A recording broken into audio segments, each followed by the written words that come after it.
क्या है वीकेंड की रीडिंग? पिछले हफ्ते के पेन के बाद अब क्या करना है? पिछले हफ्ते तो हम 22,000 के नीचे भी स्लिप हो गए थे, मामला खासा गड़बड़ाया हुआ था। Veeru, good morning. कितना पेन बाकी भाई? क्या अप्रोच रहेगा मार्केट्स का, निफ्टी निफ्टी बैंक का? जी हाँ, गुड मॉर्निंग आशीष। एक तो चीज़ ये वही जो नीरज जी ने मेंशन की, इलेक्शन डे, उसकी अपनी एक घबराहट होती है बाजार में, तो उससे थोड़ा सा आई थिंक उसके लिए प्रिपेयर रहिएगा। ये वीक क्रिटिकल है आशीष। क्यों?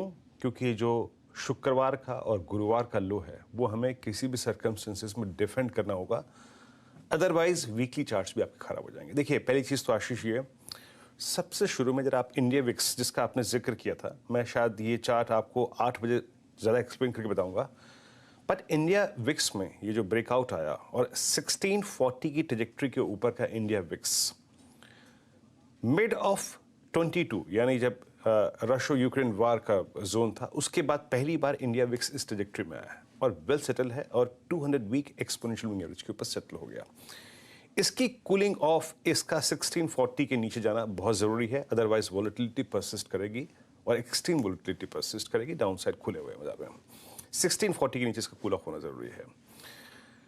अब आते हैं, मैं आपको एक चार्ट दिखाता हूं, उसके बाद इंस्टीट्यूशनल अप्रोच पे आऊंगा आशीष। मैं क्यों बार बार कह रहा हूं ये वीक क्रिटिकल है। ये है आपकी स्क्रीन पे निफ्टी वीकली चार्ट। ये जो ब्लू लाइन है ये है that's 220 week exponential moving average, और इसको हमने जब रीगेन किया था नवंबर 2022 में, 23 में माफ कीजिएगा, फर्स्ट वीक में, तब से लेकर मल्टीपल टाइम स्ट्राइक किया, लेकिन अभी तक वो वायलेट नहीं हुई है। बट पिछले टच, मतलब पिछले स्पर्श जब था, आई मीन 20 वेमा का, या फिर उससे पिछला जब था, विक्स इतना वाइल्ड नहीं था। तो इस बार इस कैंडल में, इसके लो में और 20 वेमा के आसपास जब हम प्राइस है, सर्कमस्टेंसेस और इवेंट्स थोड़े से डिफरेंट है, याद रखिएगा। बट लेवल लेवल है, चाहे कुछ भी हो, लेवल लेवल है। दैट मीन्स शुक्रवार का और गुरुवार का लो हमारे लिए ब्रेक और मेक और ब्रेक लेवल है, जो हमें किसी भी हाल में होल्ड करना पड़ेगा, अदरवाइज सीरियस ब्रेकडाउन होंगे चार्ट्स पे। अब आते हैं शुक्रवार के डेटा पे और आई थिंक उसके बाद आज की अप्रोच पे। शुक्रवार को जैसे कि मैंने कहा था आपसे कि अ स्विंग टुवर्ड्स 22,130 लुक्स पॉसिबल। क्यों? वो एक ऐसा कंफर्टेबल जोन है, वहां तक हम मिल जाएंगे, लेकिन हम वहां उसके ऊपर टिकेंगे नहीं। जो स्टेबिलिटी थोड़ी बहुत आई, उसके कारण ये था कि डीआईएस की जो का फ्लो था वो एफआईएस के, अगर आप देखें, एग्जिट से ज़्यादा स्ट्रॉन्ग था, तो उसने एक आई थिंक स्टेबिलिटी दी हमको। रिलायंस ने क्लोजिंग में काम कर दिया और एक जो डिफरेंशियल था निफ्टी बैंक के बीच में, वो काम कर गया और निफ्टी टिक गया 22,000 के ऊपर। स्टैट्स क्या कहते हैं? निफ्टी के जरा कॉल्स के और पुट्स के स्टैट्स दिखाइएगा।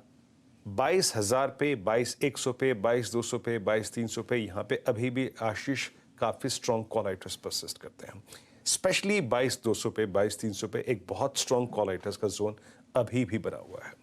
और एक और चीज़, नीचे 22,000 की पुट 45 लाख का एक साइजेबल, और इन सभी स्ट्राइक्स में से सबसे बड़ा ओआई भी होल्ड करती है। ये भी इंपॉर्टेंट है।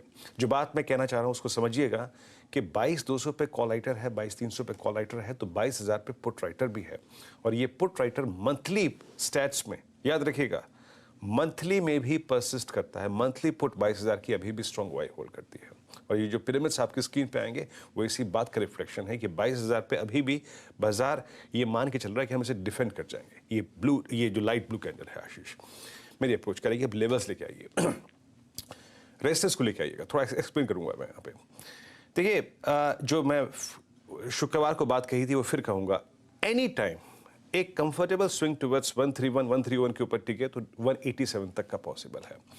बट इस क्लस्टर का 187-217 का मैं इस्तेमाल करूंगा सेल ऑन राइज के लिए।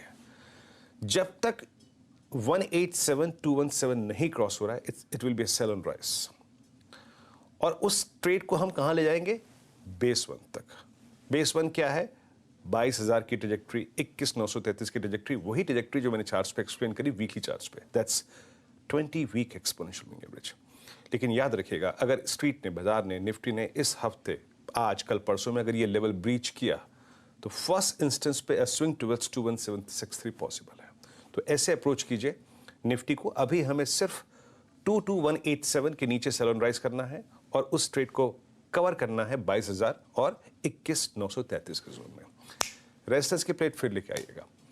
अगर इस हफ्ते बाजार 217 की ट्रेजेक्ट्री को पार करता है, यानी 50 डेमा को पार करता है, तो टेस्ट ऑफ 20 डेमा पॉसिबल है, that's 22,331 20-day exponential moving average. Picture अभी यहीं तक की ड्रॉ करूंगा। निफ्टी बैंक जो मदद रिलायंस निफ्टी की कर रहा है टिकने में, एक डिफरेंशियल क्रिएट करने में वर्सेस निफ्टी बैंक, वो अभी निफ्टी में नहीं है। HDFC बैंक अभी भी नए गोते लगा रहा है, नए अगर आप देखें लोस लगा रहा है, तो स्टेबिलिटी नहीं है आशीष। चार्ट्स खराब हैं स्टॉक फ्यूचर्स के, मेरे को नहीं मालूम कहां से अगर आप देखें थ्रस्ट मिलेगा। लेवल्स लेके आइए और पिरामिड्स लेके आइए। 48,000 पे सबसे स्ट्रॉन्ग कॉल राइटर है, 47,500 पे कॉल राइटर है, और पुट राइटर कहीं पे परसिस्ट करते हैं तो वह है 47,000 की स्ट्राइक। लेवल्स लेके आइए। अब एक बात याद रखिएगा, जैसे कि हमने निफ्टी के केस में ड्रॉ किया, अ कंफर्टेबल स्विंग, आराम से थोड़ा सा पुल बैक मिले तो हम कहाँ जा सकते हैं, रेजिस्टेंस 1 लेके आइएगा। अगर आप 47,500 47,710 ये RS1 है, इसकी ट्रेजेक्टरी को पार करते हैं तो आप 934 और 48,020 स्ट्राइक कर सकते हैं।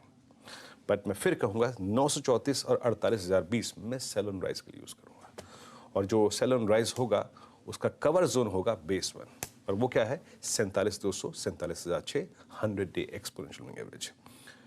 और अगर 48,020 कटता है जो कि रेजिस्टेंस 1 की प्लेट में मेंशन है, तो हम एक 48,148 और 48,340 का जोन स्ट्राइक कर सकते हैं आशीष। बहुत बढ़िया, ये है निफ्टी बैंक का आज का अप्रोच। क्विकली